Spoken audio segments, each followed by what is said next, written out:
Ya, baik. Bapak Ibu semua, selamat siang. Wassalamualaikum warahmatullahi wabarakatuh. Waalaikumsalam warahmatullahi wabarakatuh. Waalaikumsalam warahmatullahi wabarakatuh. Alhamdulillah, Bapak Ibu semua, kita bisa bertemu bertatap virtual kembali pada siang hari ini. Meskipun di hari Sabtu siang, ini waktu beristirahat, harusnya ini waktu pribadi, ini waktu keluarga.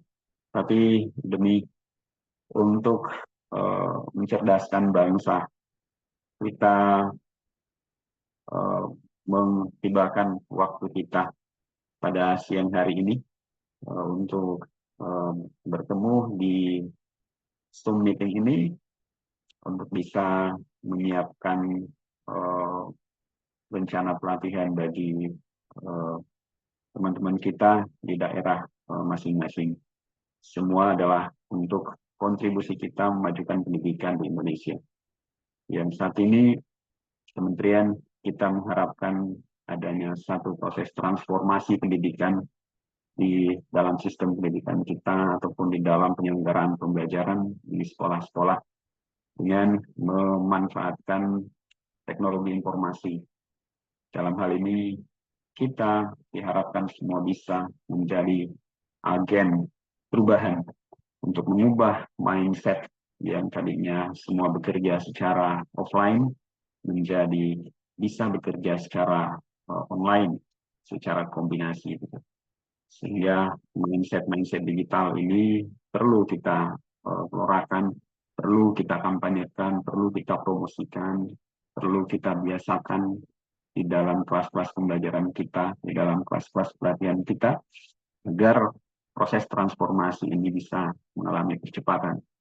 Yang paling cepat ketika proses transformasi di dalam kehidupan berbangsa dan bernegara ini akan dilakukan, maka itu dimasukkan ke dalam dunia pendidikan. Maka termasuk proses transformasi digital di dalam semua sendi kehidupan bermasyarakat saat ini, semua sudah hampir semuanya ya, mengalami digitalisasi.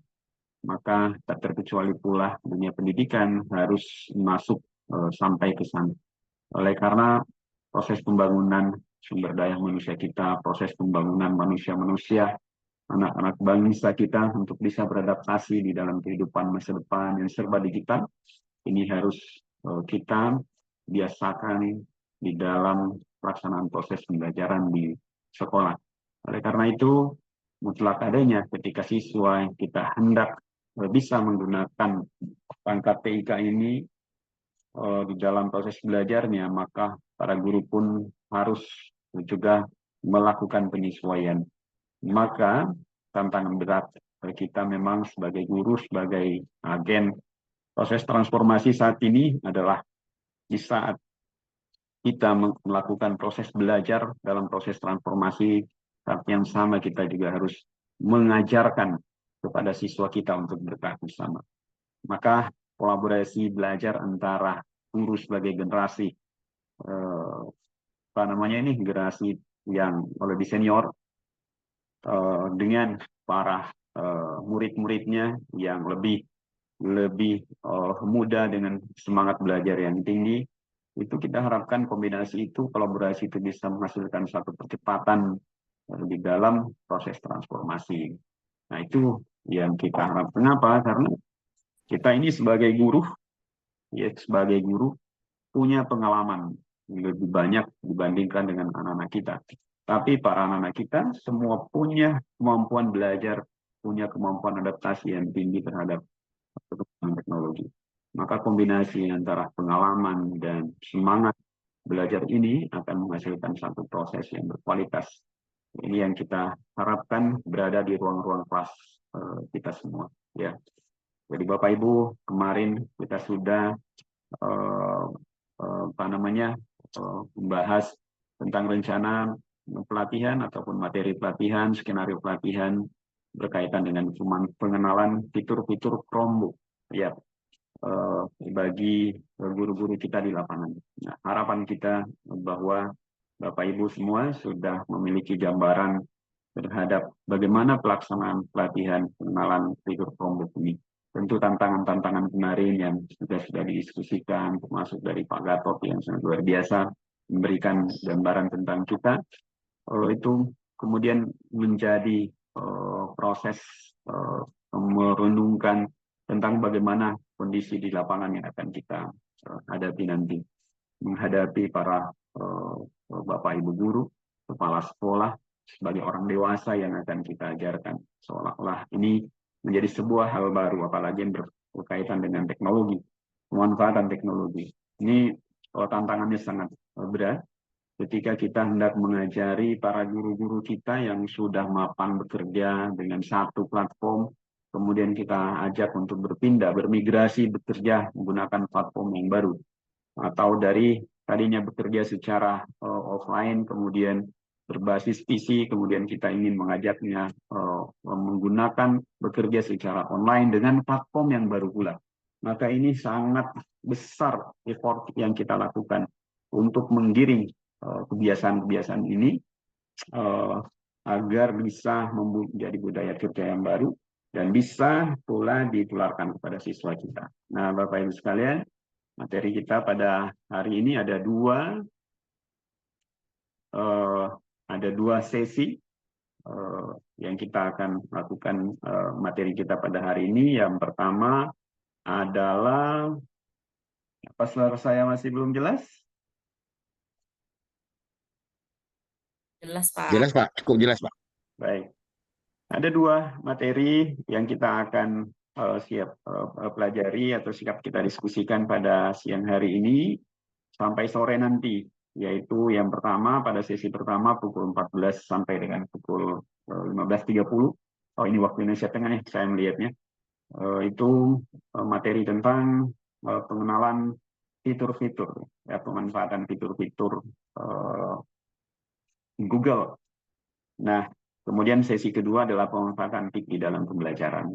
Sehingga nanti pada sesi kedua mungkin akan lebih banyak kita diskusi, sharing pengalaman tentang pemanfaatan TIK dalam pembelajaran ini. Baik, izin saya share screen dulu untuk menyajikan materi yang akan kita diskusikan.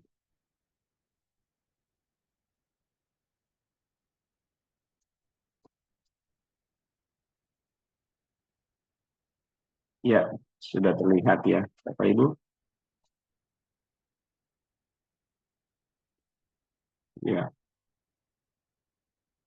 Jadi, Bapak Ibu sekalian, oh sorry, bukan ini, materi yang satu dulu. Pemanfaatan fitur. Ya.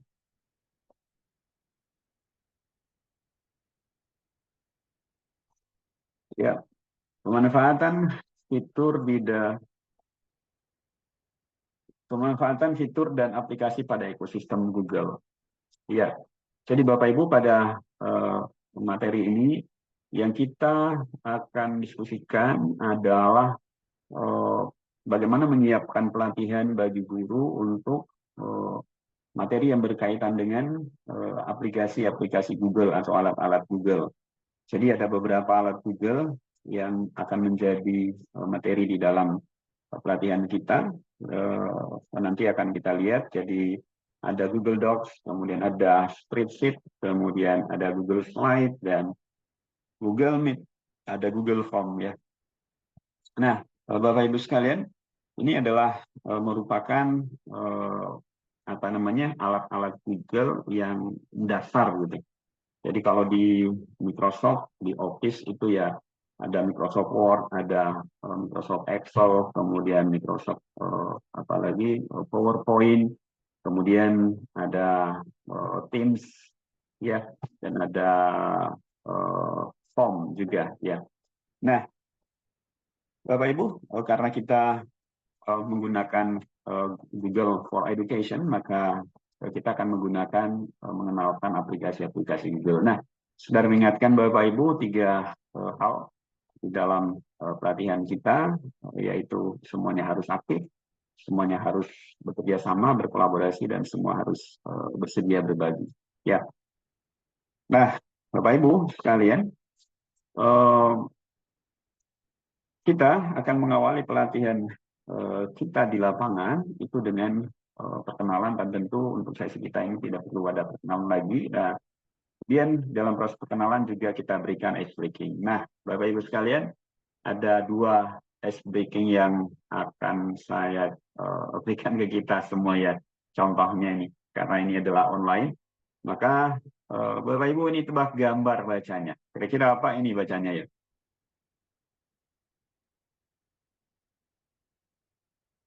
Boleh dibuka mikrofonnya untuk memberi jawaban. Puasa. Puasa. Ya, ini ada 3 gambar, Bu. Ini ada open, ada budaya, ada orang-orang. Buka puasa bersama. Oh, iya, iya, iya. Buka puasa bersama. Kita coba ya. Ya, open tuh buka. Iya, iya, oke. Ya, ternyata benar. Nih, kayaknya pengalaman nih, Bu. Ini main game tebak gambar nih. Iya, jadi B diganti dengan P, Y diganti dengan S. Jadinya puasa bersama. Oke, baik. Satu lagi, Bapak Ibu ya. Nah, kira-kira ini gambar, clue-nya ini adalah gambar binatang. Ular. Gambar apa nih? Kulit ular. Ular. Apa? Ular. Ular. Ular. Ini kelihatannya ini belang-belang nih. Ada belang-belang putih, putih, hitam. Zebra. Zebra. Zebra. Iya, ini agak kabur nih ya. Oke, benar Zebra? Kita lihat jawabannya. Zebra. Aduh, ternyata bukan. Ternyata gajah, Bapak Ibu. Jadi ternyata ini gambar editan. Ya, ya. Jadi Bapak Ibu di dalam apa namanya bisa dicari gambar-gambar yang seperti ini, gambar editan ya namanya. Jadi binatang biasanya banyak macamnya itu untuk dijadikan sebagai icebreaker. Baik, terima kasih atas responnya Bapak Ibu. Nah, kita pindah ke selanjutnya adalah tujuan. Nah, Bapak Ibu, tujuan dan agenda di dalam sesi ini ada beberapa. Yang pertama adalah peserta diharapkan mengetahui pemanfaatan fitur dan aplikasi Google ya di dalam pembelajaran. Seperti yang kita sampaikan tadi bahwa fitur-fitur dan aplikasi itu perlu untuk bisa digunakan oleh teman-teman guru. Karena itu perlu diperkenalkan fitur-fiturnya dan aplikasinya. Kedua adalah peserta dapat mempraktikkan penggunaan sejumlah fitur dan aplikasi ya dalam ekosistem Google. Nah, dalam hal ini karena ini harus dipraktikkan, maka sekali lagi bahwa peserta itu harus wajib membawa Chromebook-nya, wajib membawa komputernya. Nah, kemudian yang ketiga adalah peserta saling berbagi praktik pemanfaatan fitur dan aplikasi pada ekosistem Google dalam pembelajaran. Jadi setelah mempraktikkan, peserta akan berbagi praktik pemanfaatan fitur itu di dalam pembelajaran. Kemudian tujuan keempat adalah peserta dapat menyusun rencana pemanfaatan ekosistem Google di satuan pendidikan. Jadi ini yang paling terakhir ya Bapak Ibu. Jadi peserta itu diharapkan bisa menyusun rencana. Nanti misalnya Google Docs itu nanti bisa dipakai untuk apa di dalam pembelajaran. Kalau kepala sekolah dipakai apa di dalam proses manajemen sekolah atau dalam pengelolaan sekolah gitu. Memang Google Spreadsheet, kemudian Google Form, Google Meet ya. Jadi semuanya akan dibuatkan perencanaan pemanfaatannya. Nah, oleh karena itu, ada 4 sesi di dalam pelatihan materi ini. Untuk sesi ini ada 4 agendanya. Yang pertama adalah sharing pemanfaatan fitur dan aplikasi ekosistem Google. Kemudian kedua, mengeksplorasi dan mempraktikkan penggunaan fitur dan aplikasi pada ekosistem Google. Ketiga, presentasi hasil kerja kelompok. Dan keempat, menyusun rencana pemanfaatan ekosistem di satuan pendidikan.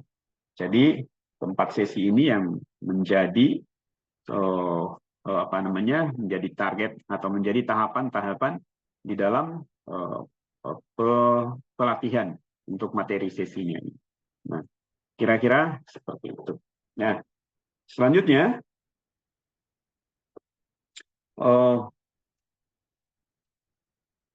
Bapak Ibu, kita masuk ke tahapan pertama, yaitu sharing pengalaman peserta. Nah, pada sesi ini Bapak Ibu, kita berharap bahwa peserta bisa melakukan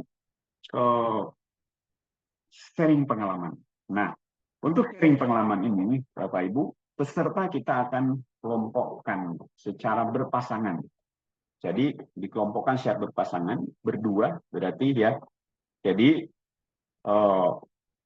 kita akan meminta peserta itu untuk berpasangan satu dengan peserta yang lain.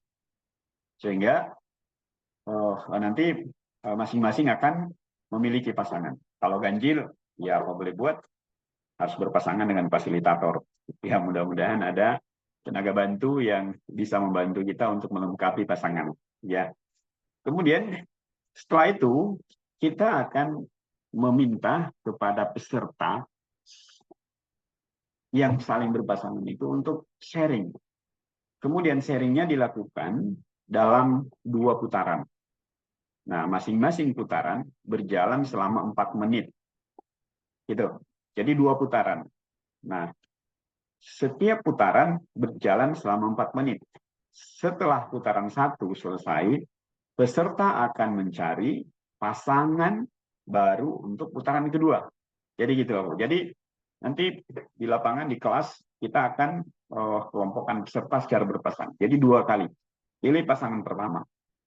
Kemudian setelah selesai putaran sharingnya, kemudian ganti pasangan lagi. Masing-masing tukar pasangan atau bergantian mencari pasangan baru lagi.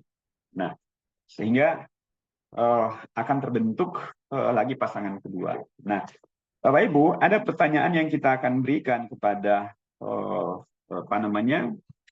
pasangan itu pada putaran pertama adalah kita akan meminta apa saja fitur dan aplikasi dalam ekosistem Google yang pernah atau dapat dimanfaatkan oleh Bapak Ibu guru dalam pembelajaran atau manajerial di satuan pendidikan. Manajerial ini kalau yang bersangkutan adalah kepala sekolah.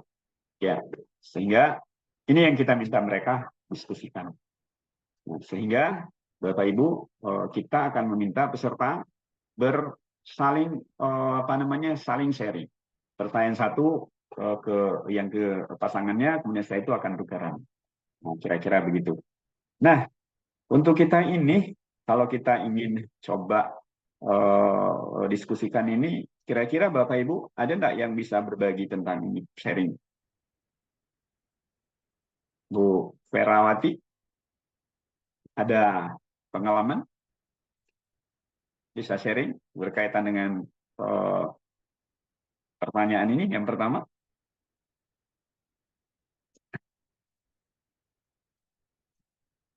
Kira-kira apa saja fitur dan aplikasi dalam ekosistem Google yang pernah Ibu atau pernah Ibu manfaatkan di dalam pembelajaran? Kalau saya itu biasanya penggunaan di proses pembelajaran itu saya lebih seringnya menggunakan Quizzes, Pak. Ya, jadi ya Quizzes itu yang terbaru ini saya mencoba menggunakan Quizzes dalam bentuk barcode, Pak. Oh, gitu. Ya, barcode untuk pemilihan multiple choice ABC. Jadi anak itu diberikan barcode, kemudian kita menggunakan 2 perangkat, satu itu komputer, kemudian satunya itu HP. Nah, di HP itu kita akan membarcode jawaban mereka begitu. Nah, dari aplikasi tersebut ini sangat memudahkan sekali bagi kami untuk langsung menganalisis jawaban berapa benar jawaban dari mereka, kemudian juga penghematan kertas tentunya Pak dalam kita memberikan penilaian formatif maupun sumatif seperti itu. Itu Quizzes paper mode gitu. Paper mode. Iya. Iya, mode kertas ya. Jadi kita screen gitu. Ya. Tapi kalau alat Google ada enggak, Bu?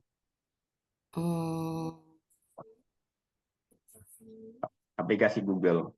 Ya, kalau Misalnya aplikasi Google Docs, Google Spreadsheet, Google Slide, Google Google Slide biasanya, Pak. ya, Google Slide biasanya. Slide ya. Ya, berarti Ibu pakai akun Belajar Ide atau pakai akun pribadi? Akun belajar. Akun Belajar ya. Ya. Baik, Pak Bona. Resen, silakan Pak berbagi. Ibu, Pak. Sorry, Ibu Bona. Mohon maaf. Baik, terima kasih Bapak.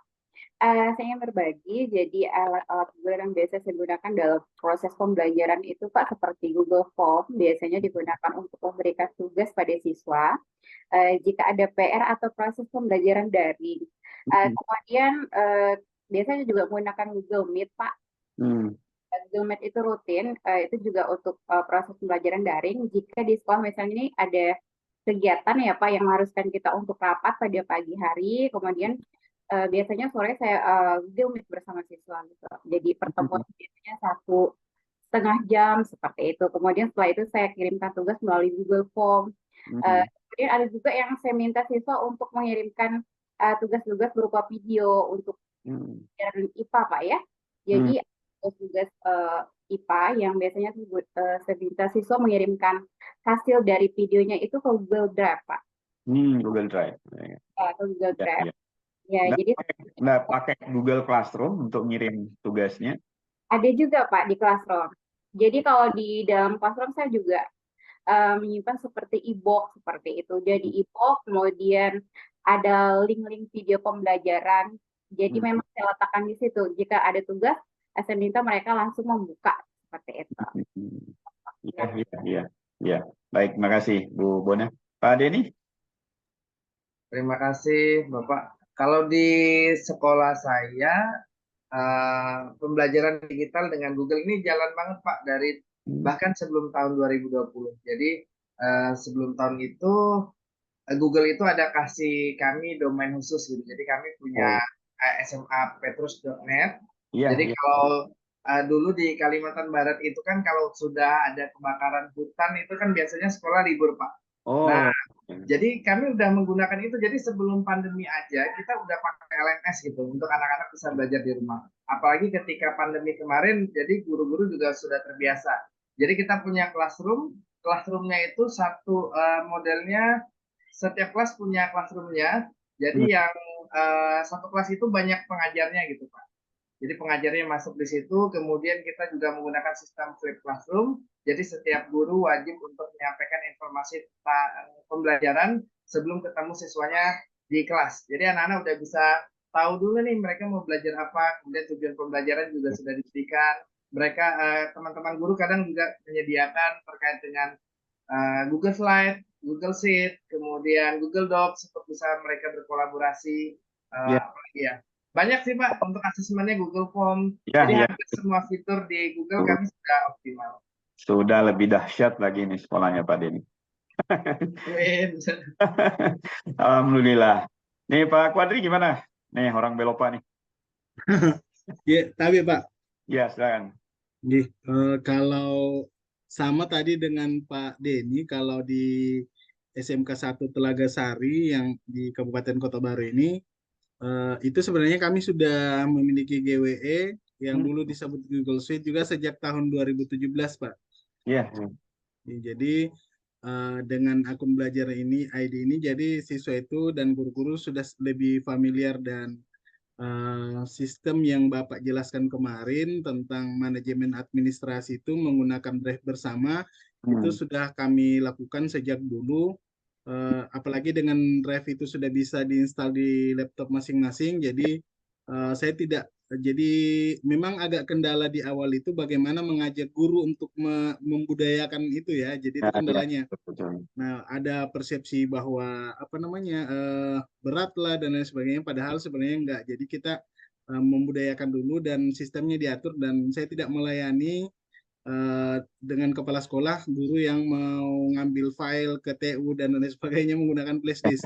Jadi diwajibkan untuk install Drive di desktop, dan semua manajemen filenya di situ Pak. Jadi seperti yang Bapak jelaskan kemarin, kalau di kegiatan pembelajaran sama dengan yang Bapak Denny tadi jelaskan juga sudah menggunakan Google Classroom, dan untuk yang TKJ ada juga beberapa eh, dulu kami banyak menggunakan ada beberapa LMS yang kami gunakan, tetapi sekarang kami fokus ke belajar kayak Classroom ini Hmm, biar tidak terlalu ini Pak ya, kebanyakan LMS kan. betul. Oke. Nah, kalau untuk kegiatan pembelajaran, nah jadi yang unik ini dulu di sekolah kami itu tergila-gila dengan tim IT-nya membuat ini ketika ujian akhir semester atau ujian ulangan harian atau ulangan, intinya ujian-ujian apapun itu pakainya kayak Bismart dan lain sebagainya kan. Iya, Nah, iya. nah semenjak Google Form itu sudah menggunakan autosave. Iya, Oh, iya. kami nggak gunakan lagi yang apa Iya. namanya yang aplikasi Gitu. CBT yang lain, karena sudah autosave, tinggal membuat soalnya itu. Jadi guru saya buatkan drive bersama di dalam folder kurikulum. Di dalam folder kurikulum itu ada lagi folder untuk pas. Jadi guru bikin soal sendiri di situ. Kami tim ED cuma tinggal kurasi aja, sediakan template-nya, lalu lakukan kurasi. Lalu Hmm. nanti di linknya itu ditempel di Google Site. Oh, Jadi gue nanti tampilannya kayak aplikasi. Nah, link ya. setnya itu, link Google Site-nya itu kami tempel di aplikasi berbasis Android yang di yang bisa di-download dari Play Store, yang buatan kami sendiri. Saya presentasi dulu. Ya, boleh, silakan. Enggak, Pak, saya lagi Zoom dua tempat nih. Nah, jadi silakan Pak Wari presentasikan. jadi gini Pak. Nah, semenjak itu jadi guru-guru itu kan tinggal ini aja bikin soal di drive yang sudah disediakan. Mau setelah kegiatan ulangan selesai pada waktu itu, mereka tinggal ngecek, lalu download nilainya masing-masing, kelola masing-masing, lalu analisisnya. Nah, kami untuk masalah analisis itu kami juga sudah menjelaskan sebelumnya cara menganalisis nilai dan lain sebagainya. Kan nilainya kan memang sudah ada. Tinggal untuk analisis lanjutan, misalnya soal ini termasuk soal susah, mudah, atau dan lain sebagainya. Berapa siswa yang sudah berhasil, tingkat keberhasilannya, analisis pembelajarannya lah. Itu tinggal kami jelaskan ke guru-guru untuk pertemuan setiap akhir semester, cara mengevaluasi kegiatan pembelajaran mereka. Nah, untuk yang level lebih lanjut, nah ini yang unik kalau misalnya di kelas itu, kalau saya boleh izin share screen? Boleh, silakan Pak. Sebenarnya saya agak malu Pak, karena di sini ada masternya juga Pak Denny Ranoptri ini. Iya. Itu master semua di sini. Masternya semua ini. Bukan Pak, ya ini kalau nggak pakai slide dia, saya bilang hoax kalau nggak ada nunjukin apa nih. Oh gitu. Ayo silakan presentasikan. Silakan Pak Fadri, screen share. Ya, saya share screen dulu, izin ya. Silakan.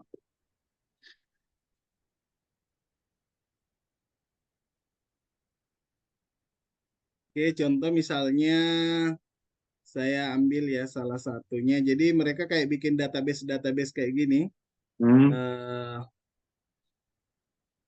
Ini mau diekspor nih. Iya.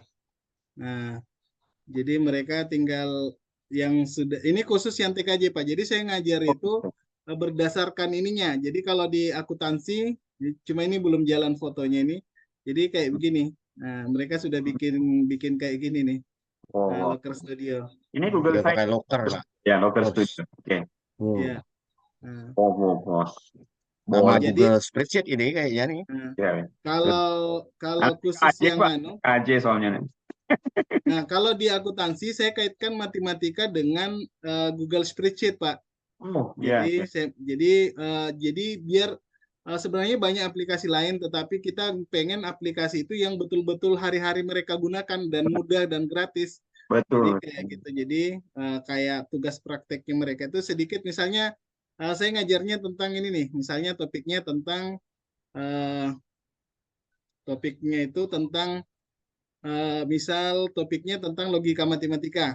Nah, logika matematika saya ajaknya ke praktek ke ini, praktek ke Google Spreadsheet. Jadi saya arahkan betul-betul bahwa matematika itu terasa bermanfaat buat mereka, lalu mereka bisa memanfaatkan sesuai dengan jurusannya masing-masing dengan fasilitas yang sudah disiapkan, Pak. Nah, contoh kayak akuntansi seperti ini. Lain halnya lagi dengan jurusan ATP, ATPH. Jadi logika matematikanya saya praktekkan sesuai dengan jurusan lah seperti itu. Nah, kalau di TKJ lain lagi, ini khusus yang TKJ. Nah, kayak gini, Pak. Karya-karya mereka lah kayak gini. Seperti itu. Jadi jadi sesuai kebutuhan dan sesuai dengan tingkatnya, Pak. Jadi diusahakan apa fasilitas yang sudah digunakan itu betul-betul termanfaatkan dengan baik. Oke, seperti itu, Pak. Terima kasih. Luar biasa. Ya, ya. Baik, sekarang kita mau coba pindah ke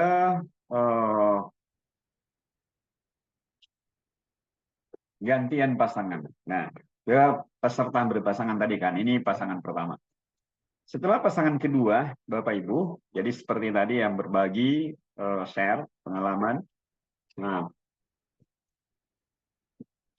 selanjutnya, pada pasangan kedua, kita akan minta kepada guru beserta pelatihan untuk berbagi kembali apa saja manfaat yang didapat oleh Bapak Ibu dengan menggunakan fitur dan aplikasi pada ekosistem Google dalam pembelajaran atau dalam manajerial di satuan pendidikan. Yaitu tadi manfaat-manfaatnya. Nah, kira-kira itu yang kita minta peserta untuk saling berbagi. Manfaatnya apa? Nah, tadi yang disampaikan oleh Pak Quadri itu langsung semua dengan manfaatnya. Jadi aplikasi apa yang sudah dipakai dan apa manfaatnya, itu tadi kemudahannya dengan menggunakan alat Google, itu dia ternyata sudah bisa langsung terkoneksi semua dengan file-file yang lain. Tugasnya siswa setelah dikoreksi guru, memberikan nilai, itu langsung terkoneksi dengan file yang lain, teranalisis, dan kemudian keluar dalam bentuk Locker Studio. Ya, itu luar biasa, memudahkan para guru. Tapi kalau seperti Pak Kuari tadi, ya benar bahwa di balik kemudahan itu yang diperoleh oleh guru, ada programmer, ada tim IT yang bekerja keras nih, begadang untuk menyiapkan link-linknya, formasi-formasinya ya. Jadi seperti itu. Nah, tapi ini harus dilakukan secara tim. Ya. Kemudian, Bapak Ibu, selanjutnya kita akan masuk kepada sesi kedua. Nah, pada sesi kedua ini, peserta kita akan ajak untuk mengeksplorasi dan praktik penggunaan fitur dan aplikasi dalam ekosistem Google. Nah, apa saja yang menjadi aktivitas kita di sini di dalam pelatihan? Jadi, Bapak Ibu, di sini peserta kita akan bagi menjadi 5 kelompok. Jadi itu.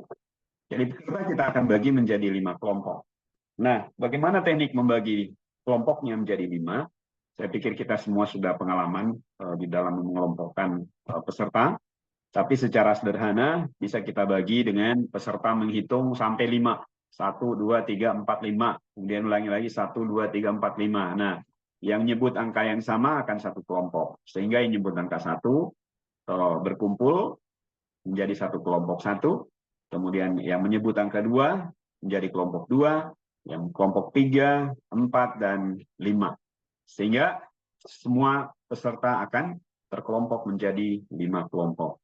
Nah, selanjutnya kita selaku fasilitator itu akan melakukan plotting. Jadi kita mengatur posisi tempatnya. Kelompok 1 ada di mana, kelompok 2 ada di mana, 3 ada di mana, 4 di mana, 5 di mana. Nah gitu. Jadi kita yang tentukan lokasi tempat duduk mereka untuk berkumpul, bekerja secara berkelompok. Kemudian selanjutnya kita selaku fasilitator juga akan menampilkan pembagian bahasan kelompok melalui layar LCD ya. Kalau kita pakai LCD. Jadi melalui layar kita akan tampilkan apa yang akan menjadi bahasan pada setiap kelompok. Kira-kira ini kelima bahasan dari masing-masing kelompok. Nah, fasilitator akan menampilkan instruksi aktivitas dalam kelompok beserta waktunya. Jadi kita akan menyampaikan instruksinya dan juga menyampaikan waktunya. Waktu untuk bekerja. Nah, kira-kira aturan waktunya seperti ini. Jadi masing-masing kelompok akan mempelajari fitur dan aplikasi secara mandiri melalui paparan dan link video yang sudah disiapkan sesuai pembagian kelompoknya selama 25 menit. Jadi kita mengatur mereka bekerja secara berkelompok itu 25 menit untuk mengekspor ke 5 masing-masing aplikasi tadi. Ini. Jadi kelompok 1 Google Docs, kelompok 2 Google Sheet, kemudian kelompok 3 Google Slide, kelompok 4 adalah Google Form, dan kelompok kelima adalah Google Meet. Ya. Ini saya Google Meet nih, tapi kita pakai Zoom. Tidak apa-apa. Ini karena ini fasilitas dari kementerian, jadi kita pakai Google Meet dalam materi yang akan dipelajari nanti pada saat pelatihan di lapangan. Nah, Bapak Ibu sekalian, selanjutnya link ini juga akan kita share, harus kita share kepada siswa kepada peserta untuk mereka ekspor sendiri. Nah, kita coba ekspor apa saja. Nah, tadi waktu yang diberikan kepada mereka adalah 25 menit. Nah, di link ini Bapak Ibu sudah ada semua link materi yang akan mereka bahas.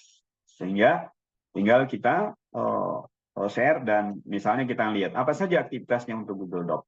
Tidak apa-apa kita lihat dulu satu persatu untuk bisa mengenal lebih awal.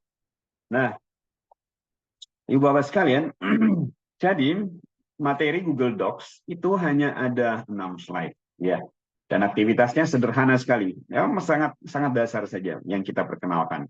Tapi tergantung waktu nanti yang kita lakukan. Kalau bisa mengekspor lebih dalam penggunaan aplikasi Google ini, itu bisa kita tindak lanjuti. Apalagi kalau pesertanya sudah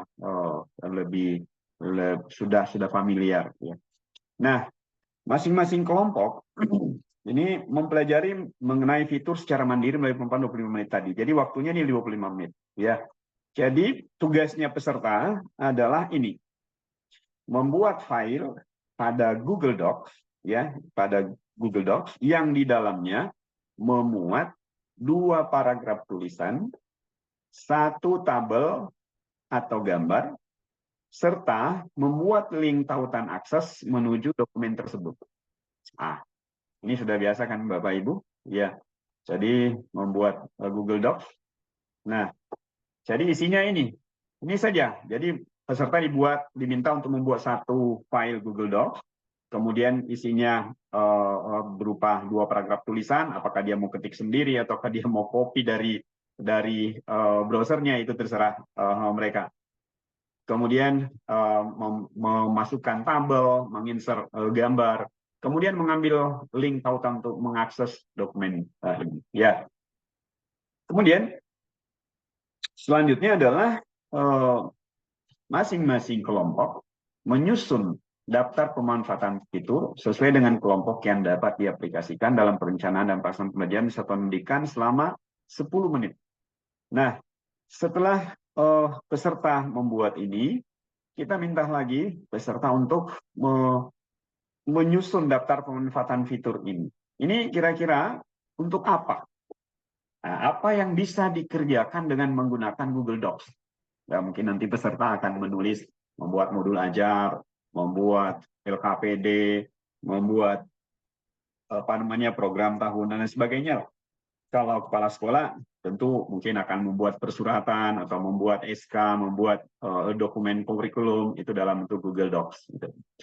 Nah, selanjutnya Bapak Ibu ada tutorial membuat dokumen yang akan kita tunjukkan kepada peserta.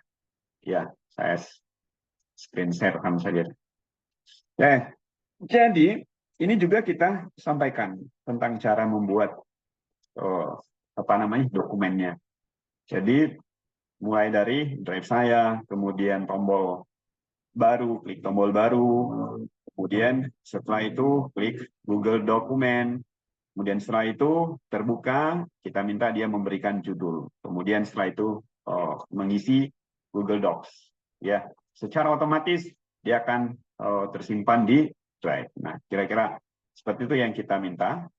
Kemudian setelah itu untuk mengambil linknya, mengirim file dengan link, untuk mengambil linknya kita perkenalkan cara mengambil link dengan klik tombol bagikan.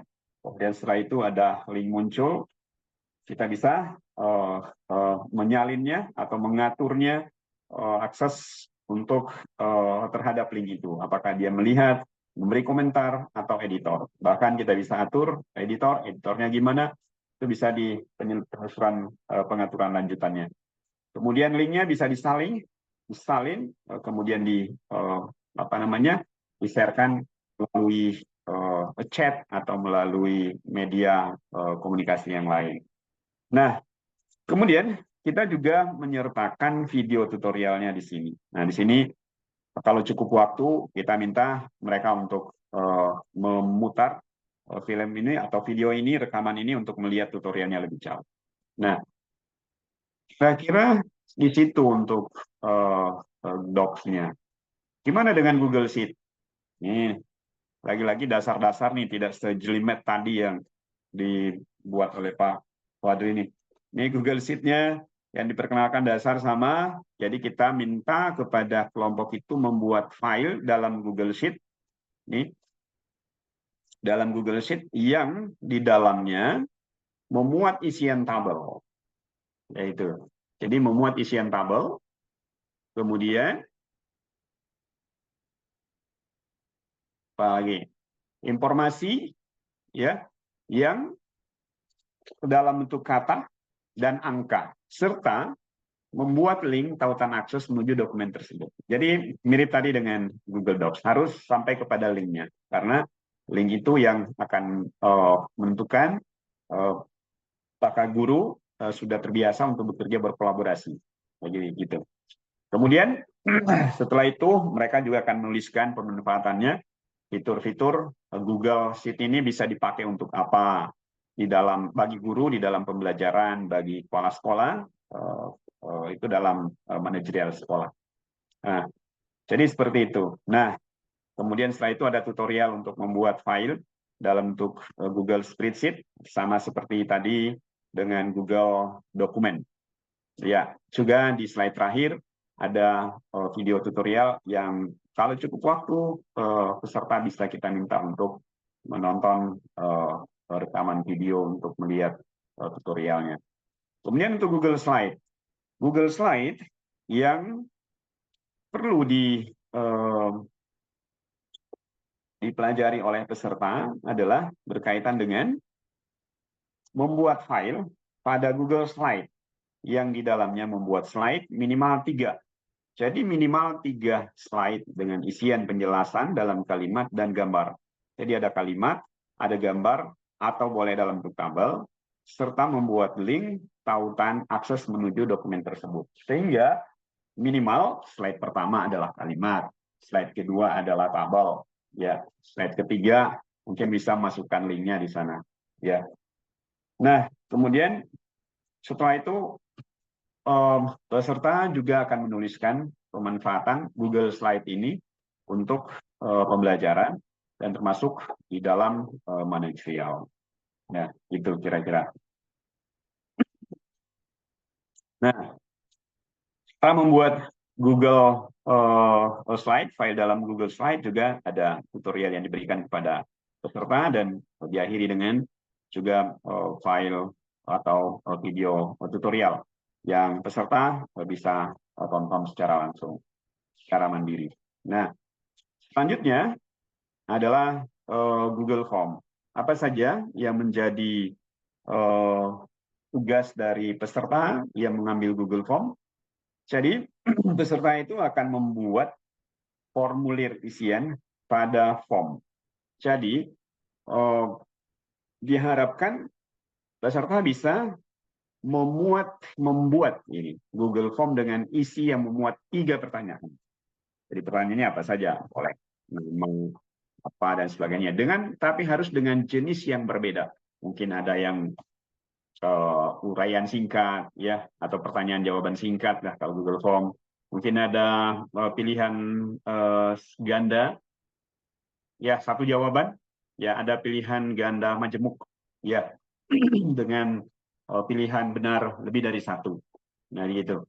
Jadi 3 jenis pertanyaan, atau boleh nanti kita minta memasukkan pertanyaan dalam bentuk gambar atau pertanyaan dalam bentuk jawaban dalam bentuk rekam suara gitu. Itu bisa, atau upload file.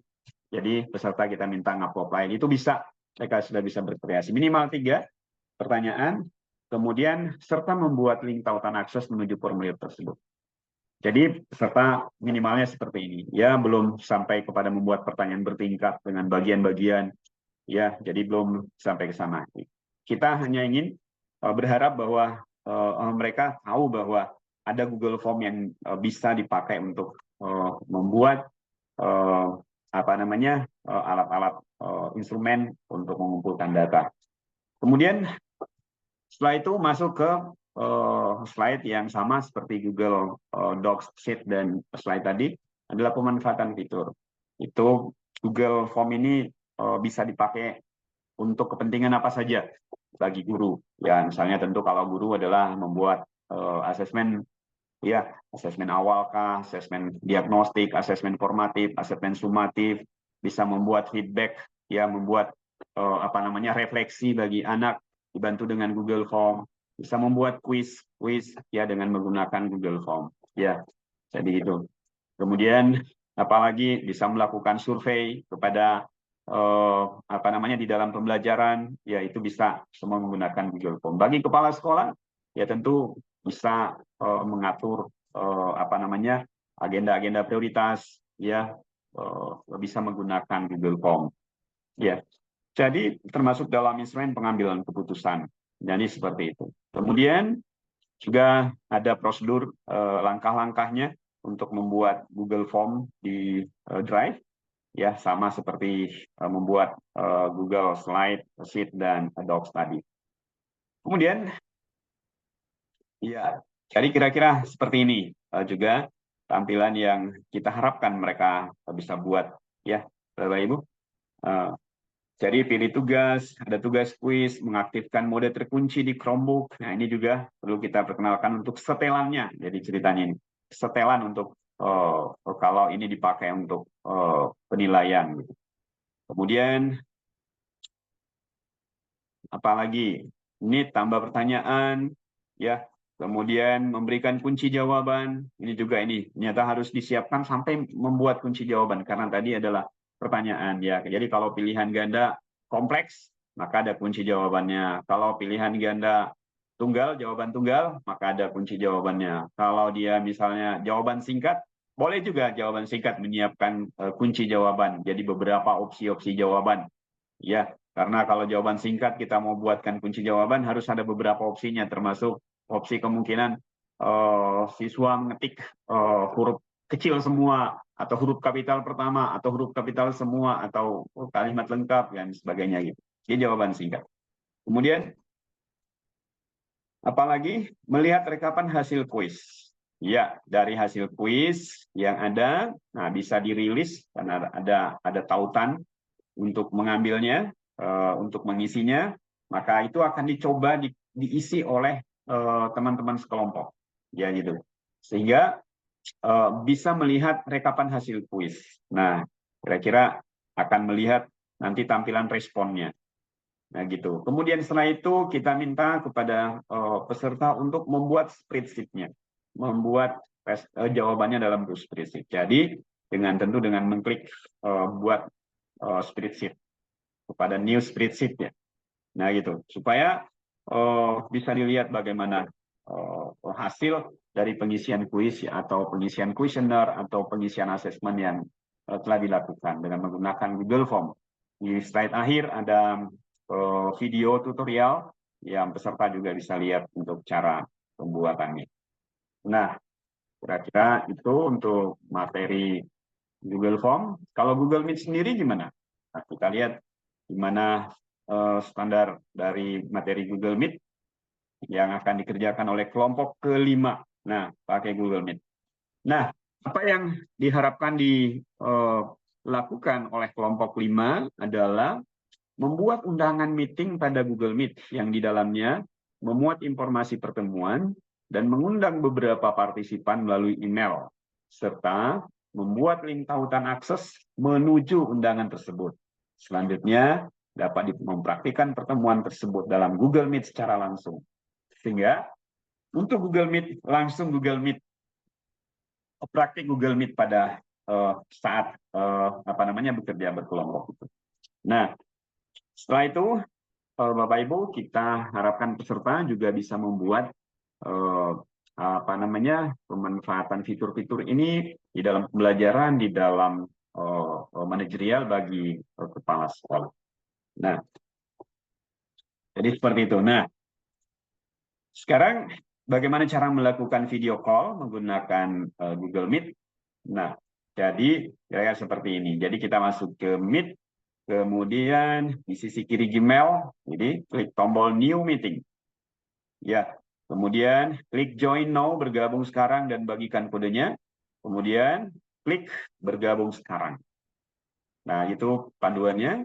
Kemudian setelah itu di sisi kiri Gmail, klik tombol My Meeting. Nah, itu sisi kiri Gmail. Kemudian masukkan kode meeting pada Google Meet. Kemudian setelah itu bergabung di dalam Google Meet. Bagi yang lain, ya, bagi peserta yang hendak melakukan Google Meet. Nah, kemudian bisa juga kita mengirimkan undangan ya melalui Google Calendar. Ya itu.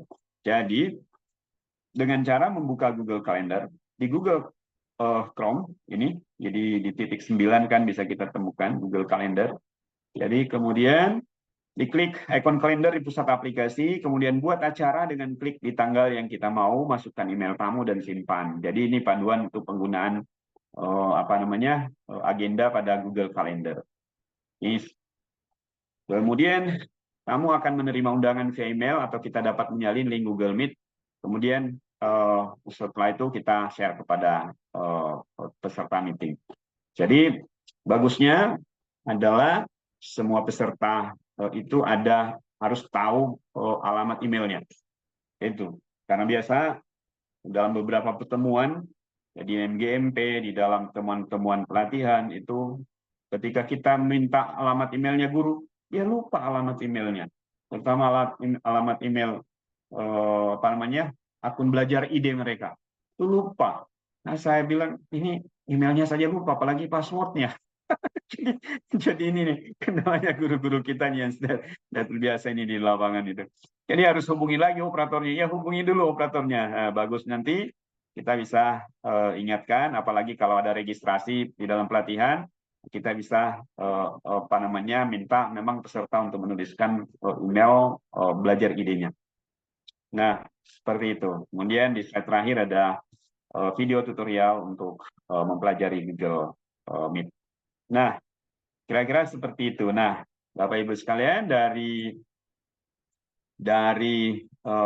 ke-5 materi ini yang penting nanti kita arahkan adalah ini aplikasi-aplikasi ini bisa dipakai untuk apa saja gitu kepada peserta. Karena bagi mereka yang misalnya belum terbiasa menggunakan aplikasi ini, ya tentu tahunya hanya bisa dipakai yang bisa dibuka ya, yang sedang dibuka saat itu ya. Kalau Google Docs untuk ngetik doang gitu, kalau untuk Google Sheet ya sama seperti Excel gitu. Nah, tapi begitu masuk kalau Google Slide, apa yang bisa dipakai, masuk Google Form apa yang bisa dipakai. Nah, sekarang pakai Google Meet ini bisa dipakai apa ini, hanya untuk dipakai meeting atau untuk dipakai rapat gitu.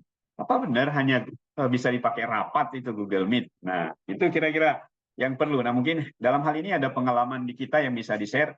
Kira-kira selama ini kita pakai apa selain daripada 5 aplikasi ini, supaya bisa menjadi referensi kita, memberikan masukan kepada peserta kita nanti. Siapa tahu ada yang punya pengalaman menggunakan berbagai macam untuk 5 alat-alat Google ini. Yang saya Baik, Google Docs, oke. ya silakan. Pak Boleh, Denny, izin. silakan. Jadi konsep akhir di Google Meet agak rancu saya lihat tadi polanya. Kalau dilihat seperti Ya, itu ya, langsung ke Meet. Yang ya. endingnya juga ke kalender. Kenapa nggak kalender dulu baru ke Meet gitu? Jadi kan dua hal kerja nih dia, mempelajari Meet pula, padahal mempelajari kalender pula, padahal bikin link Meet itu begitu mudah loh Begitu mudah. di apa? Iya, begitu mudah. Kenapa Kak nggak kita di kalender? Fitur kalender itu bisa apa saja, bisa untuk Meet, juga bisa menjadwalkan begitu. Benar. Kalender ke Meet mungkin lebih nyaman ya mungkin. Kalau mungkin saya di inovasi di lapangan boleh-boleh nggak Pak nih? Tapi endingnya sama aja sih. Ya, karena Hanya saja peserta agak rancu nih nanti pusing ya. benar-benar. Saya setuju dengan Pak Denny nih. Sebetulnya Meet itu kan bisa masuk dari mana? Dari Google Docs bisa masuk Meet, dari spreadsheet kita bisa masuk Google Meet langsung kan gitu, ada pintasannya. Dari Classroom kita bisa masuk Google Meet, dari Gmail bisa masuk Google Meet, dari browser depan juga bisa kita masuk Google Meet. Banyak pintunya sih sebetulnya. Nah, kalau mau dibuat lebih sistematis, bisa memilih pintu-pintu yang mana nanti bisa diajar. Kira-kira yang mana lebih efektif. Kalau saya misalnya kalau masuknya ke kalender itu harus memperkenalkan kalender lagi. Jadi sebetulnya di situ dia rumitnya kalau masuk ke kalender gitu. Ya, itu satu alat tersendiri gitu yang harus dipelajari cara pembuatan kalendernya. Padahal yang diharapkan itu didapat hanya link Meet saja. Iya, tapi Saja. kan pada ending ini Pak ya, endingnya Ya, pada Meet ini juga suruh membagikan ke kalender gitu Pak. ya, benar-benar. Ya, jadi bolehlah nanti disesuaikan saja, tapi perlu kita perkenalkan jalur-jalur masuknya ke Google Meet saja gitu, bahwa banyak pintunya ya untuk masuk. Tapi penggunaan Google Meet itu sendiri perlu kita perkenalkan bagi Bapak Ibu guru, jangan sampai misalnya hanya dipakai untuk meeting ya. Padahal sebetulnya kita bisa manfaatkan yang lain, misalnya Google Meet itu bisa dipakai sebagai alat nelpon. Kan pengganti telepon. Nggak ada telepon, pakai Google Meet. Kan video call gitu. jadi jadi gitu. Jadi kalau ada teman gurunya di sana, coba deh hubungi, nanti kita janjian telepon kayak gitu. Jadi pengganti telepon. Jadi bisa ketemu langsung video call pakai Google Meet. Kedua, saya pakai misalnya supervisi, Pak. Observasi kelas. Jadi kalau saya mau observasi kelas, sudah terjadwal, dan tiba-tiba ada meeting yang tidak bisa ditunda, dan harus hadir, tidak bisa diwakili, guru juga sudah persiapkan, kasihan. Oke, kita pakai Google Meet aja. Jadi saya minta dia rekam aja pakai Google Meet. Jadi gitu. Jadi saya mau menggunakan itu untuk merekam. Kemudian pengawas misalnya ya, untuk mau melakukan supervisi ke kelas. Saya bilang, Pak pengawas nggak usah masuk ke kelas, mengganggu perasaannya guru. Kepala sekolah saya masuk ke kelas, nggak enak perasaannya guru. Gitu. Apalagi kalau pengawas gitu. Jadi saya Pak pengawas, kalau memang kita mau melihat pembelajaran di kelas, cukup, saya akan siapkan Google Meet saja. Saya kasih linknya, kemudian silakan dipantau secara online. Mau melihat proses pembelajaran di kelas, benar-benar bagaimana terjadi di kelas gitu. Jadi itu yang kita gunakan untuk itu. Nah, termasuk konsultasi misalnya ya kan. Sekarang ketika Google anak mengerjakan tugas dalam bentuk Google Docs, kemudian kita mau memberikan feedback secara langsung kepada anak bisa langsung kita hubungkan dengan Google Meet. Jadi kita ambil Meet-nya, kemudian ambil link-nya, kirim ke anak, masuk ke Meet sekarang, langsung konsultasi gitu, langsung berikan feedback. Itu bisa membantu, memudahkan. Jadi kira-kira begitulah. Banyaklah akal-akalannya kita untuk bisa memanfaatkan ini semua. Mungkin ada pengalaman untuk alat-alat yang lain?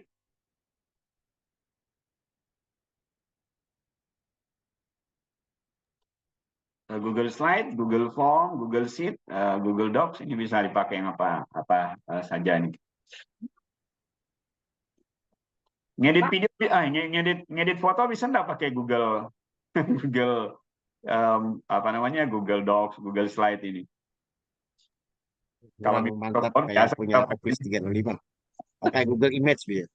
Iya bener, iya bisa tinggal masukkan ke dalam gitu ya. Biasa dalam keadaan yang tidak tahu aplikasi, ya gampang masuk aja ke sana, copy fotonya masuk ke sana, kemudian silahkan diedit gitu, membuat tanda tangan gitu, diubah tanda tangan menjadi apa namanya, menjadi PNG. Jadi bagaimana caranya di scan dulu, kemudian diubah jadi ini semua diedit gitu. Jadi bisa menggunakan aplikasi-aplikasi. Jadi itu. Jadi saya kira banyak uh, apa namanya hal yang bisa dieksplor nanti didiskusikan dengan teman-teman guru. Nah, Bapak Ibu, yang kita lakukan ketika para peserta ini berdiskusi di dalam kelompoknya, kita diharapkan bisa mendampingi mereka. Jadi bahkan kalau cukup ada pendamping, itu bisa kita bagi pendamping-pendamping sebagai mentor bagi teman-teman kita yang diskusi di dalam kelompoknya. Jadi gitu. Nah, setelah itu, apalagi yang harus dilakukan oleh peserta? Jadi peserta selanjutnya akan mendapat kesempatan untuk membuat produk tadi ya, selama tadi. Ya, ini langkah-langkahnya sudah. Jadi tahap ketiga yang harus dilakukan oleh peserta adalah mempresentasikan ke setiap kelompok. Nah, presentasinya, tekniknya itu dilakukan dalam metode seperti ini. Jadi presentasi dilakukan selama 2 putaran atau 2 babak. Jadi setiap kelompok itu kita minta menunjuk 1 sampai 2 orang ya, 2 orang lah ya, karena 2 putaran ya. 2 orang dari setiap kelompok untuk menjadi juru bicara atau presenter pada putaran pertama, 1 lagi pada putaran kedua. Jadi gitu. Nah, anggota kelompok lain yang tidak menjadi presenter itu dapat mengunjungi kelompok lain. Jadi boleh ke kelompok 2, kelompok 3, kelompok 4, dan kelompok 5. Cukup yang tinggal di kelompok itu adalah presenternya saja. Nah, presenter dalam kelompok akan mempresentasikan hasil kerja kelompok ya dalam perusahaan penguatan produk tadi itu selama 15 menit. 15 menit mereka kita beri waktu untuk presentasi. Kemudian peserta lain dapat memberi umpan balik berupa apresiasi, pertanyaan, dan ide pemanfaatan fitur yang dibahas dalam kelompok selama 5 menit. Sehingga waktu presentasi itu 20 menit. Ya, jadi itu. Nah, berarti karena ada 2 babak, ya 2 putaran, berarti ini apa namanya bisa 40 menit. Jadi itu 1 jam pembelajarannya. Nah, jadi yang akan menjadi audiens presentasinya adalah dari kelompok lain, karena yang tinggal tadi adalah 2 orang sebagai presenter di kelompok, maka yang dari kelompok lain akan datang ke kelompok itu. Jadi gitu. Nah, kemudian setelah 2 putaran presentasi selesai, masing-masing anggota kelompok berkumpul dengan kelompoknya kembali. Nah, selama 15 menit, anggota kelompok saling berbagi cerita ya yang diperoleh dari hasil presentasi kelompok lainnya. Karena tadi ini misalnya dia ngerjakan kelompok 1 Google Docs, maka kelompok yang lain ada dikirim ke kelompok spreadsheet, kemudian slide, Meet, dan Google Form. Setelah kembali ke kelompoknya, mereka akan diskusikan, berbagi kembali apa yang diperoleh dari kelompok sana. Nah, jadi masing-masing kelompok ini setiap orang itu pada akhirnya mendapatkan informasi tentang pemanfaatan 5 alat Google ini. Ya sih, memang idealnya semuanya melakukan. Semuanya mencoba ke-5 alat-alat Google ini. Ya, semua mencoba semua link tadi.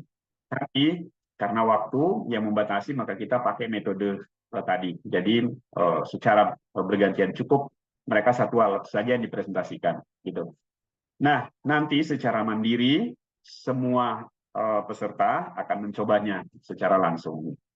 Nah, itu yang kita akan lakukan berkaitan dengan ini. Nah, selanjutnya pada sesi keempat adalah penyusunan rencana tindak lanjut individu.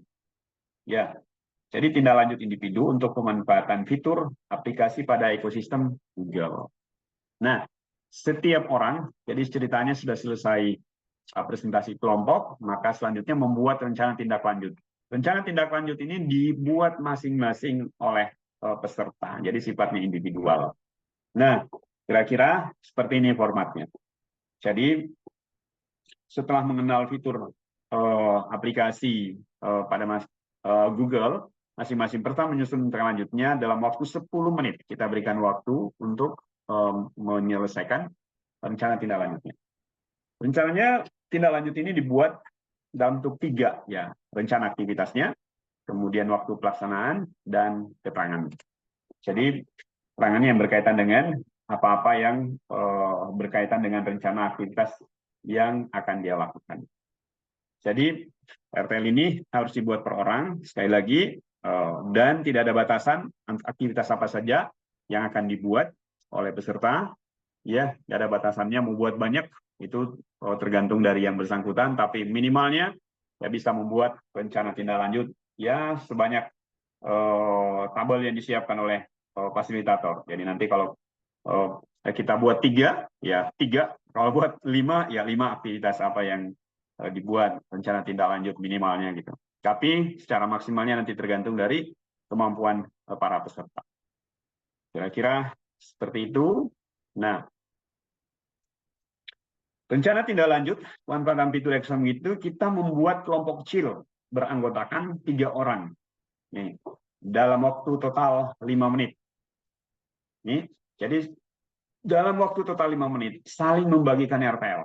Jadi setelah peserta membuat RTL itu perlu dipersaksikan kepada orang lain, perlu di-sharekan kepada orang lain.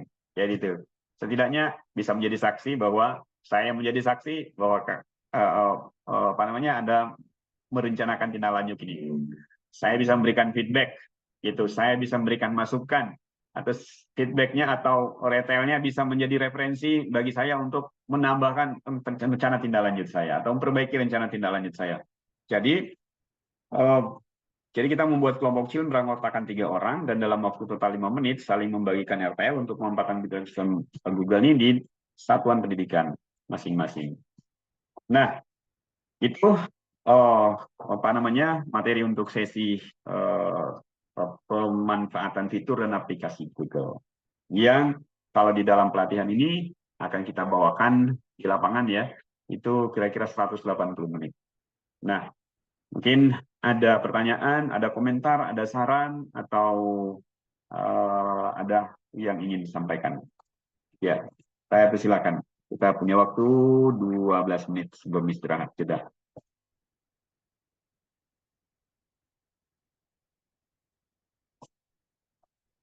Silakan, Bapak Ibu. Ada yang ingin disampaikan, ada yang ingin dikomentari, ada yang ingin disarankan, ada inisiatif mungkin, ya ada metode, ya nanti bisa ada metode, bisa nggak dikasih gini gitu, ya itu boleh berimprovisasi lah di lapangan kita masing-masing. Ya.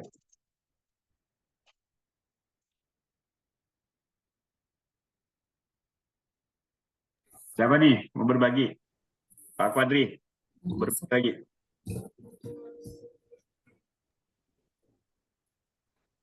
Saya Pak, mohon maaf. Oh ya, silakan Bu. Jadi begini Pak, kebetulan saya ini kan di jenjang SD, artinya nanti itu kan para peserta kita itu kan untuk semua jenjang Pak ya. Nah, jadi yang ingin saya tanyakan di sini, apakah memang yang Chromebook ini arahnya itu memang untuk mengaktifkan guru menggunakan fitur-fitur yang ada, misalnya yang di Google itu, atau nanti juga mengarah kepada bagaimana siswa itu mengaktifkan akunnya, mengaktifkan akunnya, karena kemarin kan Bapak katakan bahwa memang Chromebook ini dengan akun belajar itu kan udah jadi satu paket begitu kan. Nah, kan kalau misalnya di sekarang ini udah tatap muka gitu Pak. Kalau misalnya waktu kemarin itu pada saat yang pandemi itu, artinya memang pembelajaran yang kita lakukan itu selama 2 tahun kan memang menggunakan Gmeet, Google Form gitu Pak ya. Nah, Google Doc. Nah, ini memang sangat bermanfaat sekali untuk anak-anak. Cuma pada saat itu mungkin anak-anak masih banyak menggunakan akun-akun biasa, Pak, bukan akun ID. Nah, akun belajar ID-nya kan baru-baru ini aja kita digiatkan untuk anak mengaktifkannya kembali. Nah, berkaitan dengan teknisnya seperti apa? Kalau misalnya untuk yang SD sendiri, Pak, kalau misalnya kayak SMP SMA itu kan mereka udah besar, Pak ya, udah mempunyai perangkat tersendiri begitu. Nah, apakah untuk yang pelatihan ini sendiri memang hanya difokuskan kepada mengajarkan saja kepada guru bagaimana memanfaatkan fitur-fitur yang ada di Google misalnya. Nah, ataukah memang nanti arahnya tuh kepada siswa gitu. Nah, kalau misalnya kita mau buat Google Doc atau misalnya buat Google Form, nah itu kan artinya siswanya juga sebagai sasaran begitu loh, Pak. Nah, kalau untuk SD-nya itu agak sedikit kesulitan begitu, Pak. Kalau misalnya ingin menggiatkan kembali gitu penggunaan fitur-fitur yang ada gitu, yang berbasis IT lah. Seperti itu, Pak. Baik. Ya, terima kasih Ibu Vera. Sebetulnya arahnya sama saja. SMA, SMP, SD ya. Sama saja. Semua diharapkan memanfaatkan Chromebook ini. Kepala sekolah, kemudian guru, dan juga siswanya. Gitu. Jadi jangan disimpan Chromebook ini di sekolah. Nanti baterainya drop. Akhirnya rusak, tidak dipakai gitu. Kalau hanya ANBK saja ingin dipakai. Kita harapkan ini bisa dimanfaatkan oleh sekolah. Ya, kalau ada guru yang mau pakai, silahkan pakai gitu. Kalau khawatir rusak, nggak usah khawatir rusak. Kalau rusak karena dipakai oleh guru untuk mengajar, ya saya kira kemarin sudah disampaikan melalui kuisnya Pak Gatot itu bisa dibiayai pakai dana BOS untuk memperbaiki kalau rusak. Jadi jangan dibebankan kepada guru. Kalau rusak laptopnya guru harus perbaiki. Waduh, kalau begitu saya nggak usah pakai ini deh daripada saya kalau rusak saya disuruh perbaiki padahal saya pakai kerja gitu. Kalaupun terjadi kecelakaannya itu biasalah saya kira ya. Tinggal dibuatkan justifikasi kenapa ada kerusakan. Kalau memang ternyata sudah tidak dipakai lagi ya sudah buatkan berita kerusakan. Kalau memang harus dihapus dari aset ya udah buatkan berita acara penghapusan aset semuanya prosedurnya. Tapi jangan disalahkan ke guru, kasihan guru dibebani rusak harus tanggung jawab gitu. Nah, termasuk ketika perangkat Chromebook ini harus dipakai oleh anak, dipinjamkan aja anaknya supaya dipakai gitu di sekolah. Kalau misalnya sekolah kita bisa, saya beri contoh di sekolah di yayasan kami itu SD juga pakai Chromebook. Jadi mereka juga pakai perangkat ya. Tapi itu hanya dipakai sewaktu-waktu ketika mata pelajarannya butuh perangkat. Jadi anak-anak boleh bawa laptop, boleh bawa Chromebook, boleh bawa HP kalau dia punya. Tapi itu tadi bahwa mereka sendiri yang bertanggung jawab terhadap keamanannya gitu. Nah, kita harapkan melalui itu juga diberikan pengetahuan kepada anak cara-cara membawanya, cara menggunakannya, cara ininya supaya mereka terbiasa membawa device seperti perangkat elektronik ini. Nah, saya melihat juga Bapak Ibu guru di sekolah SD itu membuat semua bahan ajarnya itu dirilis di Classroom, di Google Classroom-nya. Sehingga anak saya sehari sebelumnya atau malamnya sebelum ke sekolah, malamnya dia cek dulu Classroom-nya.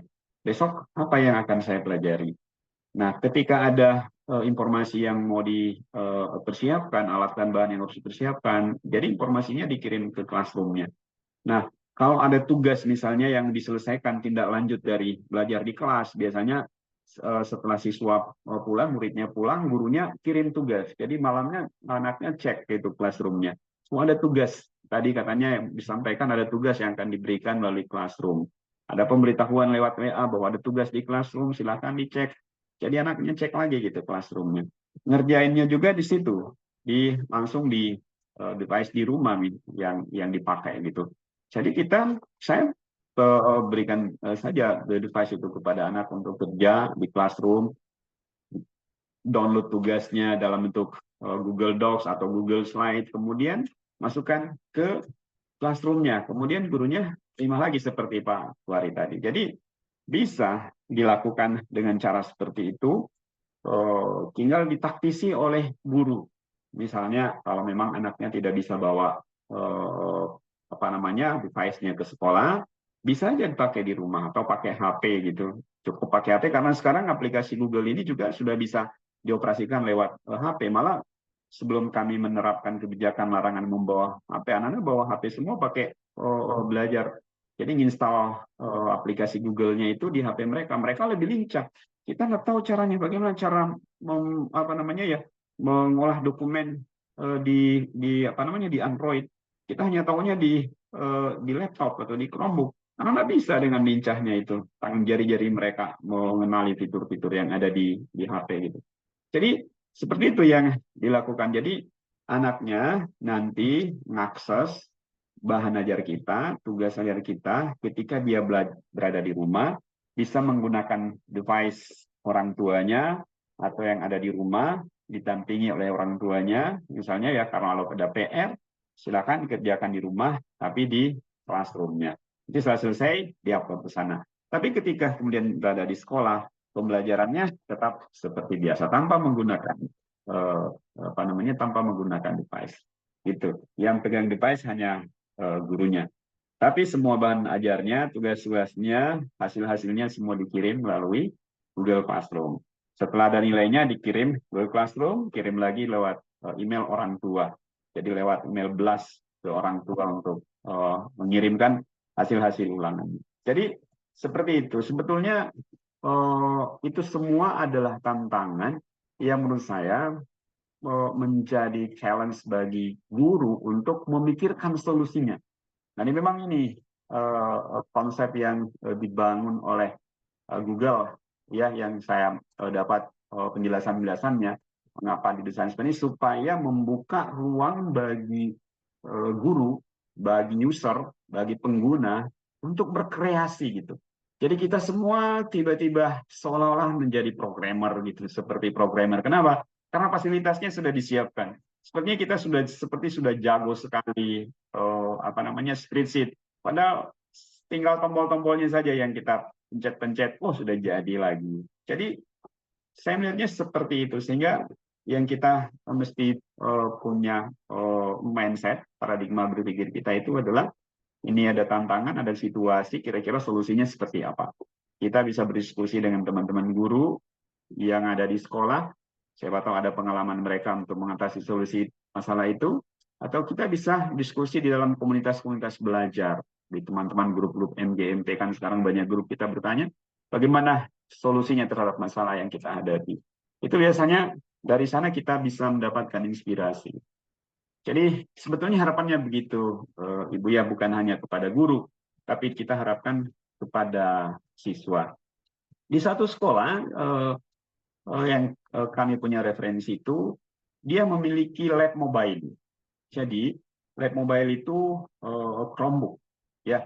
Jadi dia punya 32 Chromebook, satu paket ya, satu settle. Itu dibuat lemari tempat menyimpannya 30, di dalamnya ada juga colokan untuk chargernya, sehingga ketika Chromebooknya disimpan di box, di lokernya, itu bisa langsung dicas. Nah, ketika ada guru mau pakai penilaian, dia tinggal pinjam itu, bawa itu lemarinya, pakai roda ya, didorong menuju ke kelasnya, anak-anak ambil Chromebooknya sesuai dengan nomor urut yang sudah ditentukan. Setelah selesai, dikembalikan lagi. Jadi seperti itu cara yang dilakukan oleh sekolah-sekolah untuk mengatasi masalah perangkat yang terbatas yang dimiliki oleh siswa. Tapi lagi-lagi bahwa memang kalau pakai Chromebook, yaitu tadi persoalannya adalah, tantangannya adalah jaringan. Tapi itu semua akan membuat kita berkreasi. Nah, sebetulnya Bapak Ibu, ini yang menjadi satu alternatif bagi kita saat ini yang masih bertransisi ke sana. Jadi kita pakai laptop biasa. Ini teman-teman kami ini belinya laptop biasa, tapi diinstal Chromplex. Jadi gitu, diinstalkan Chromplex, kemudian instalkan CEU.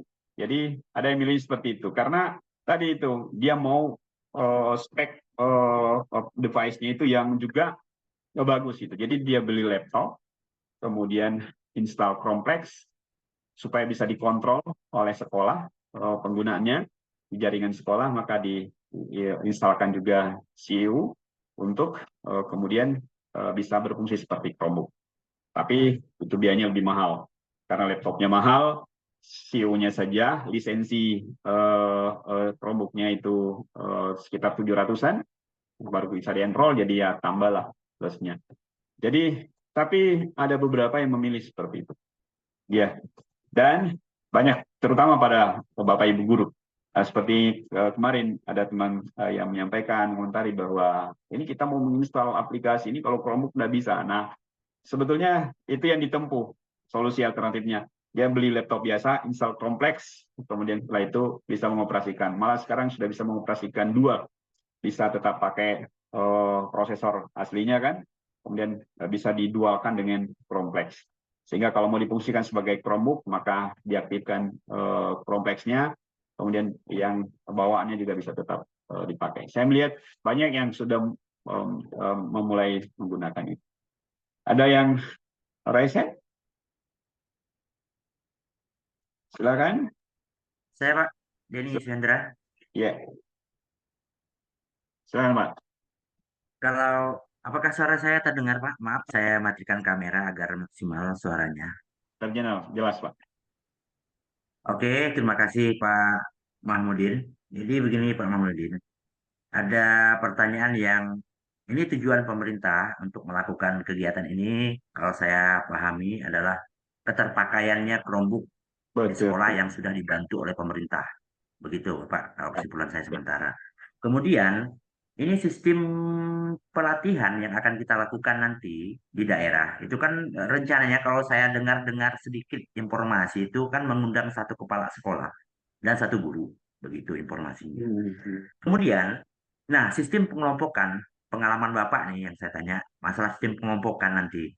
Ini kan nanti dibagi apakah pengelompokan kepala sekolah dengan kepala sekolah, apakah guru dengan guru, kemudian bagaimana dengan asesmennya, apakah dengan mahir, yang dasar dengan dasar, atau kita gabung, bagaimana lebih baiknya agar maksimal dalam pelatihannya nanti itu, Pak.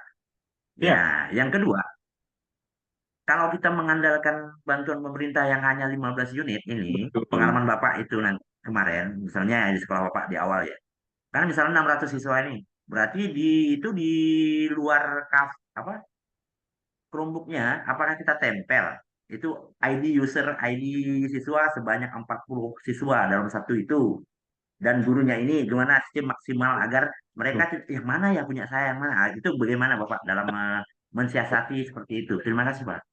Terima kasih Pak.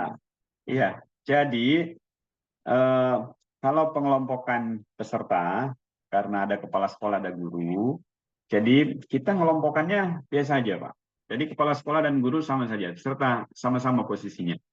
Jadi nanti dia akan berbeda ketika membuat rencana penggunaannya. Kalau dia kepala sekolah, maka dia menyusun rencana pemanfaatannya itu dalam fungsinya sebagai kepala sekolah. Kalau dia guru, dia akan menuliskannya sebagai guru, makanya di sana di strapkan aja.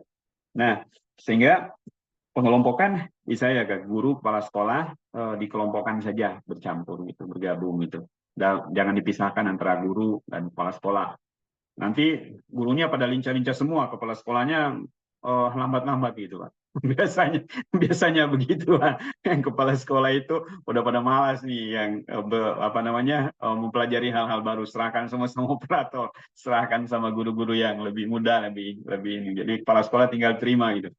Nanti supaya bisa termasuk hal-hal yang mahir, dan ini enggak perlu kita pisahkan antara yang mahir, kita heterogenkan saja agar yang mahir ini sekaligus bisa menjadi mentornya ya bagi teman-teman yang ada di kelompok di kelompok kerjanya.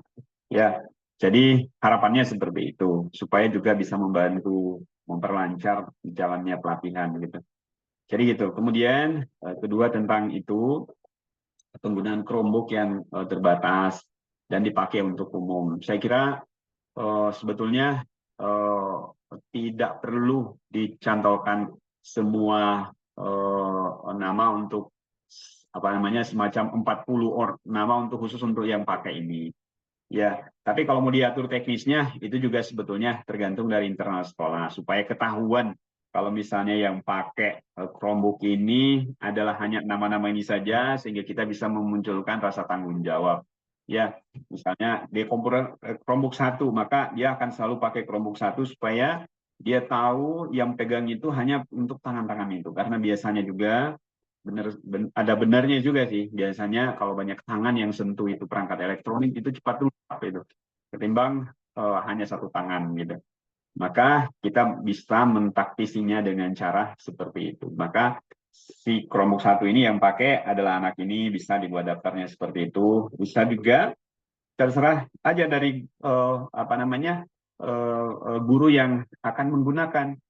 Ya, tapi harapan kita memang seperti itu, Pak. Jadi ditentukan siapa nama yang akan menggunakan Chromebook itu supaya tetap dia akan menggunakan itu. Jadi dia punya tanggung jawab untuk memeliharanya. Kenapa? Karena kalau rusak, bermasalah, dia sendiri yang akan masalah. Karena dia hanya akan pakai itu. Yang lain akan dipakai, masing-masing punya tanggung jawab. Itu teknisnya Pak seperti itu. Ya, tapi di kami, Makasih, Pak. ya, kalau di kami memang satu Chromebook satu anak. Jadi masing-masing beli gitu. Jadi di awal tahun, di awal tahun masuknya itu anak-anak kami minta orang tua ya kami presentasikan tentang kepentingan penggunaan Chromebook dan keputusan sekolah, kebijakan sekolah untuk menerapkan transformasi digital. Bahwa semua sistem administrasi sekolah, semua sistem pembelajaran kita semua paperless, semua sudah berbasis digital menggunakan Google Workspace. Maka kebutuhan mendasarnya anak-anak kita saat ini adalah device. Ya, kita butuh perangkat elektronik. Nah, untuk kebutuhan perangkat elektronik itu, pertimbangan orang tua adalah kalau kita beli perangkat elektronik harus beli buku lagi gitu. Nah, kalau beli buku lagi maka kita bertambah pengeluaran. Maka kita memutuskan tidak perlu beli buku. Jadi uang pembelian buku, kalau selama ini kita hitung-hitung 1 jutaan per tahun, sampai 1.500.000 ongkos pembelian buku per tahun, sehingga kalau kelas sampai 3 tingkatan kelas itu 4.500.000 lah per tahun. Kalau harga buku itu kita konversi ke pembelian Chromebook, ya kira-kira seharga dengan Chromebook yang speknya lumayan bagus untuk siswa sudah touchscreen gitu. Maka kita pilih kebijakannya, anak-anak tidak perlu beli buku, cukup beli device. Untuk beli device yang kita rekomendasikan adalah pakai Chromebook. Supaya Chromebook itu, device yang dipakai anak itu bisa kita kontrol, bisa kita kendalikan, bisa kita pantau aktivitasnya anak di sana. Dan juga bisa kita bisa kita kendalikan. Itu yang lebih utama. Sehingga harganya lebih murah dan sebagainya, itu yang kita berikan kepada orang tua. Sehingga dengan itu kita bersepakat dengan orang tua bahwa oke, selama bersekolah tidak perlu beli buku cetak, cukup beli ini saja. Tapi meskipun demikian ada juga orang tua yang menginginkan, saya punya dana cukup untuk beli buku, ya silakan beli buku. Ya karena semua buku sudah dielektronikan ya, kita ambil keputusan juga untuk menggunakan buku elektronik standar dari kementerian. Nah, kemudian kedua, semua bahan ajar guru kan dibuat oleh guru. Jadi guru membuat modul ajar, guru membuat materi-materi ajarnya apa saja, ringkasan-ringkasannya dibuat di satu file tersendiri, kemudian di-share ke siswa. Jadi gitu. Sehingga guru juga menjadi terpicu produktivitasnya untuk membuat bahan ajar. Nah, itu yang menjadi referensinya siswa pakai belajar. Terus kita juga di sana membuka akses ke open resources kan gitu. Jadi siswa kita perkenalkan untuk membuka referensi-referensi melalui link yang sudah diekspor oleh guru. Nah, sehingga pada saat ini berjalan, harapan kita adalah proses belajar anak itu juga bertransformasi. Jadi menjadi pembelajar digital dengan menggunakan resources yang tanpa batas di dunia maya gitu. Jadi itu yang kita lakukan, sehingga memang ini perlu terbackup oleh kebijakan di sekolah, ya harapannya seperti itu. Nah ini ada chat ini. Ya, saya kira terima kasih. Jadi kita tidak perlu melakukan asesmen awal untuk pembagian kelompok. Sebetulnya asesmen awal itu kita perlukan, Pak, sebagai data. sebetulnya gini, supaya kita bisa pastikan, jangan sampai nanti kalau kita tidak lakukan asesmen awal, kita belum punya data siapa yang punya kemampuan sudah lebih bagus, siapa yang belum gitu. Sehingga kalau kita punya data awal, setidaknya kita sudah bisa menyiapkan kelompok-kelompok yang mahir. Kita sudah tahu gini, oh nanti kalau pelatihan yang saya mau dampingi benar itu hanya orang-orang ini gitu lah. Setidaknya gitu. Kita punya manfaat untuk asesmen awalnya. Jadi semua punya manfaat, Pak. Jadi saya kira tidak apa-apa, sekaligus juga kita berarti membuat asesmen awal gitu. Jadi begitu, Pak. Terima kasih untuk feedbacknya. Oke, Pak Denny, kita jedah dulu, Bapak Ibu ya. Ada waktu kita untuk beristirahat. Sebetulnya waktu istirahat kita ini sudah lewat 10 menit, harusnya tadi lewat 30, pas 14.30 nih. Ini Bapak ya, kita istirahat. Bapak Ibu minum dulu, silahkan minum dulu, kemudian kita lanjutkan ya 15 menit. Oke, saya stop share dulu nih. Stop.